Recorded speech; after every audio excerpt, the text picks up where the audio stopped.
सूरत के उधना इलाके में टीवी प्रेस का बोर्ड मारी हुई कार में आए दबंगों का वीडियो वायरल होने के बाद पुलिस ने 3 आरोपियों को पकड़ लिया है।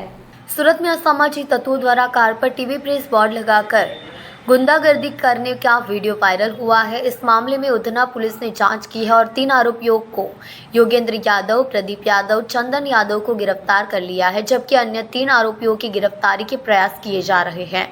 आरोपियों ने फरियाद के घर आकर मारपीट की, 2 लाख की मांग की। कार में म्यूजिक सिस्टम चालू करके हाथ में बोतल लेकर घूमने वाले आरोपी का एक वीडियो सोशल मीडिया पर वायरल हुआ था।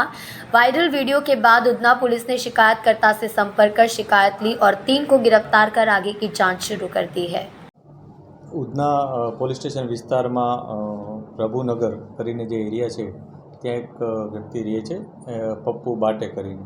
એણે એની પડોશમાં રહેતા 2 વ્યક્તિઓ પ્રદીપ યાદવ અને યોગેન્દ્ર દુબે આ એના પડોશી છે અને એના મિત્રો પણ છે.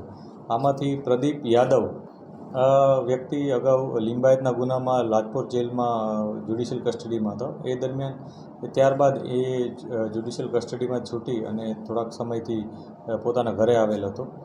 આ દરમિયાન એણે આજે એનો ફરિયાદી છે પપ્પુ વાટે એ ફરિયાદીને આવીને એણે કીધું કે તું મને લાજપોર મળવા કેમ ન આવ્યો હતો, અને એ પ્રકારની એના સાથે તકરાર કરી હતી. તકરાર બાદ એની પાસે 2 લાખ રૂપિયાની માંગણી કરી હતી કે એનો ખર્ચો આટલા દિવસ ત્યાં રહેવાનો થયો છે અને એણે મિત્ર તરીકે પોતે ત્યાં આવ્યો નથી.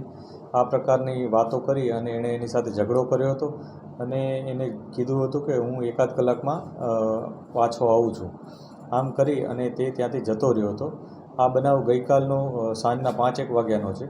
ત્યારબાદ રાત્રિના 9-1 વાગે 21:00ની આસપાસ આ જે લોકો છે એમાંથી પ્રદીપ યાદવ, યોગેન્દ્ર દુબે, ચંદન યાદવ, દીનદયાલ શાહી અને એનો ડ્રાઈવર છે એક, આ ઉપરાંત રવિ નામનો એક વ્યક્તિ, એમ 6 વ્યક્તિઓ આ જે ફરિયાદી છે એના ઘર પાસે આવ્યા હતા. ઘર પાસે આવી અને એની સાથે દાદાગીરી કરી હતી. એની પાસે ફરીથી 2 લાખ રૂપિયાની માંગણી કરી હતી અને એનો માર પણ માર્યો હતો. આ પ્રકારની બનાવ સીસીટીવીમાં જે સોસાયટી છે એના સીસીટીવીમાં કેદ થઈ ગયો હતો અને ત્યારબાદ એ વિડીયો પણ કેટલીક જગ્યાએ પ્રસારિત થયો હતો.